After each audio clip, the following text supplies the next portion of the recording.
আজকে আমি যাচ্ছি চতুর্থ দিন ক্লাসে। হ্যালো গাইস, কেমন আছো তোমরা সবাই? আশা করছি সবাই ভালো আছো। আমি সুস্মিতা চলে এসেছি আর একটা নিউ ব্লগ নিয়ে।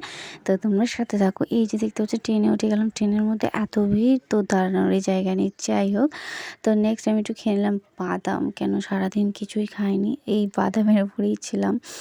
আর এই দেন চলে গেলাম। এবার ট্রেন থেকে নেমে চলে গেলাম। এই যে একটু কোল্ড ড্রিঙ্কস আর বাদাম আর কোল্ড ড্রিঙ্কস সারাদিনের এই খাওয়ার কাছ থেকে ডাইরেক্ট গেছি। তো চলে এসেছি পার্লারে এই যে দেখছো এরা প্র্যাকটিস করছে আমার উপরে ক্রিম্পিং। তো নতুন হাতের কাজ বুঝতেই পারছো, আমিও কারোর চুলে প্র্যাকটিস করি, ওরাও প্র্যাকটিস করে। এইভাবে অল্টারনেট করে আমরা নিজেরা নিজেদের মতন কাজটা করি। আর যে হেয়ার স্টাইলটা ছিল আমার সেদিন একটু মনটাও খারাপ ছিল, যার জন্য ভালো মতন ভিডিও আমি নিতে পারিনি।